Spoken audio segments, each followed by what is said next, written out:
Donc, on partage une espèce de conviction molle qu'une bonne description vaut mieux que tout développement théorique.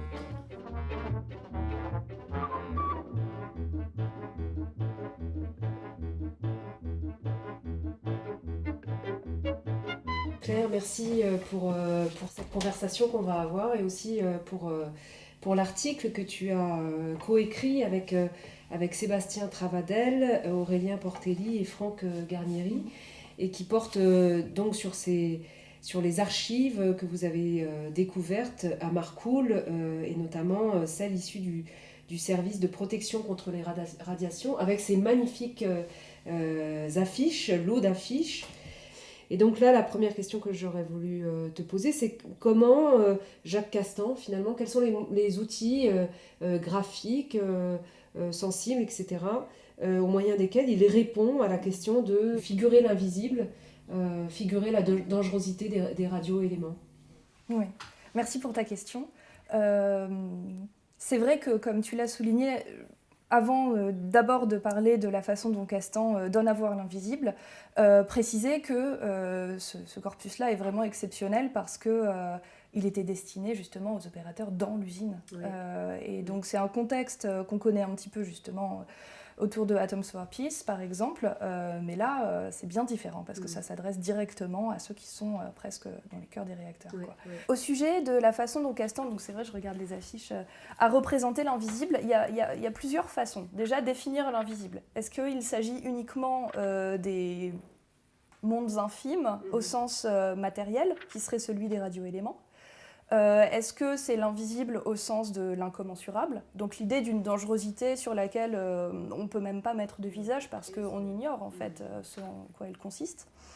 Donc en fait, il y a déjà plusieurs façons de répondre à cette question-là.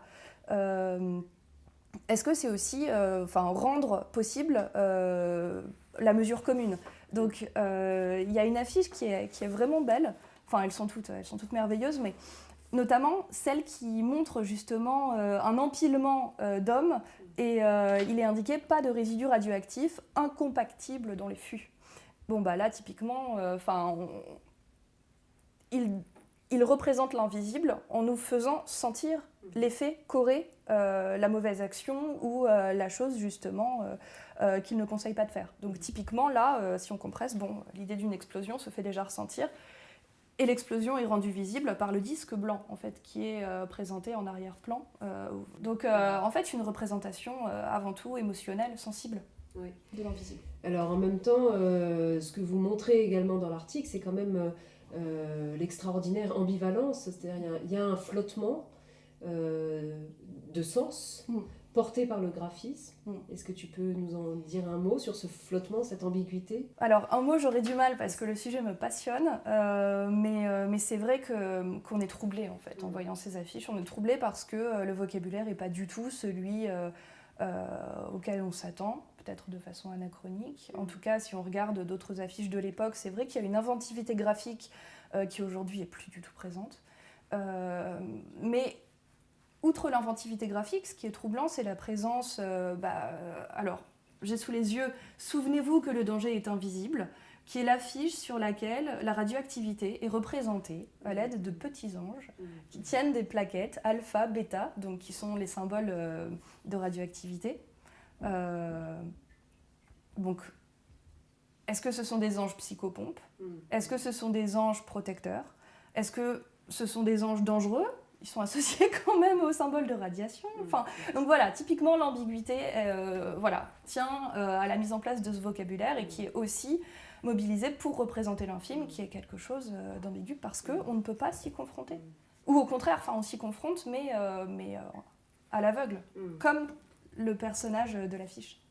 C'est une autre caractéristique de ces images-là, et c'est l'un des arguments que vous déployez dans l'article, qui est l'ambivalence de ces affiches, comme si à chaque fois il y avait un double message. Est-ce qu'on pourrait parler de ça ? Ou est-ce qu'il y avait un contrôle du CEA pour maîtriser le contenu des images, ou est-ce que ça n'avait pas lieu dans le cadre de cette relation avec les techniciens ?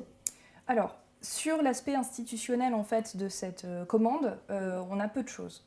La centrale de Marcoule en fait, se crée sur un plan quinquennal, donc il y a un vocabulaire qui est complètement dingue dans l'usine, avec une mystique de Marcoule, comme en parle de Rouville, qui est le directeur du site. C'est un monde de pionniers. Le but, c'est vraiment de permettre à la France d'avoir une usine nucléaire en 5 ans, quoi. Donc, il faut avancer. La question n'est pas celle de dénoncer les dangers ou les doutes. Non, non, on avance vraiment. Et ça se sent. Une fois qu'on a dit ça, on n'a pas du tout rendu compte de l'ambiguïté qui est présente au sein des affiches. Et on parle d'ambiguïté parce qu'on est face à un trouble qui ne se résout pas. Rodier, qui est le directeur du SPR, mentionne le fait que les affiches doivent être ludiques pour susciter l'intérêt, mais pas plus. Alors que, il me semble qu'elles ne sont pas uniquement ludiques, ces affiches. Je te remercie beaucoup. Merci à toi.